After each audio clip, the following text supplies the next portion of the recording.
of dreams that we had, and we put them in that bag, and that bag just gets buried with other stuff that goes on top of it, and it never comes out. And it was actually Stuart that got my idea back out of my bag, which is my husband. He bought me a website to make. Not exactly flowers, but he sent it to me on an email. I just put, let's do something about it, which I promptly delegated back, because even though I'm in IT, I haven't got a clue how to work a computer. I can sort of now, and even though I'm in finance, I can't add up. But I've kind of winged my way through over the last 20 years. But that's kind of where it started. But I remember the first week we built it, and Stuart and I kind of left him on his own to build it. And it was really, I come out and I had a look. It was very blue, very boxy, and we put everything on there. What to do with the kids in the city, you know, we covered every kind of base. And I said, we're going to have to kind of pink it up a little bit because it's not going to work. But it's amazing when a guy builds something and a woman builds something, so it's really square and almost aggressive, you know. And at the end of that first week, 10 people had joined up. And I remember we opened up a bottle of champagne and we were like, oh, you know, we're out there, we're live. We've taken this concept from literally 8 weeks ago to being on the internet. And then we looked at who joined up and it was like, my mum.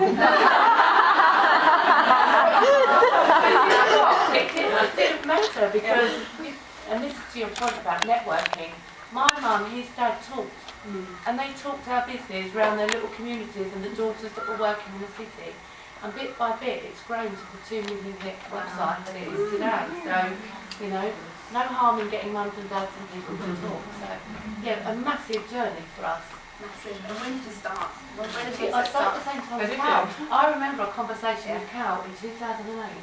And I think you've done your first one, was it at 8 Club? It was at, the very first one at the Vanilla, and then it was at Marriott's, the second one. Well, I remember a conversation, Really? I think with someone to do with Cam, it was back in 2008, and again to the point about... We've only just met. Yeah, exactly, it's taken us 4 years. But when, I mean, at the time, I mean, I left a permanent job in 2008 when the bottom was falling out of the financial market to go contracting to fund this idea, because I was really stubborn that I wouldn't take a loan from a bank, and I wouldn't take an investor. Something I now would kind of retract on, because that journey's been quite hard, you know, kind of doing it on your own. But when you start small, you don't actually need that much money to get going. It's only when you start to need things like a proper accountant and, you know, PR and kind of stuff like that, and resources to do stuff that you can't do. I mean, I'm still in a corporate job. I still head up business management at a few investors. But I run my business outside, and I'd have some advice for people that want to do the two as well. Well, I think to get an investor, you need to prove that you've got the course to be able to get to a certain stage and to have the viable A balance sheet underneath it. Because no one's going to invest in this, someone's going to, you know, you've got this amazing idea. But, yeah, you've got to do hard work. It's true. So again, what advice would you give to yourself when you just started out? Would you to change it all again? It would be that, really. I mean, if someone ever asked me what makes me successful, I wouldn't say that I'm at the peak of success or anything like that. But other people have made me what I am. You know, the support, I'm an absolute avid believer in networking, and not just networking from a transactional perspective, but to build deep relationships and to give back. You know, if you meet someone, my first thing is, what can I do for you? You know, and even if it doesn't come back, I'm a true believer in the universe. I believe it all comes back.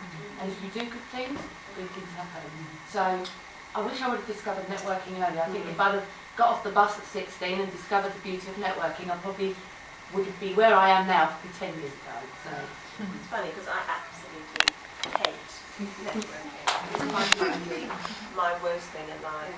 I just can't stand it. I absolutely can't stand it. You know, it's just totally out of my comfort zone. And so if someone said you have to network to build a business, I would have just said, okay, we'll just forget it. It ain't going to happen for me. So all I was just going to say, for those of you who think, oh God, by networking, that's a bit scary, it can still happen. You just got to find your way of doing it. exactly.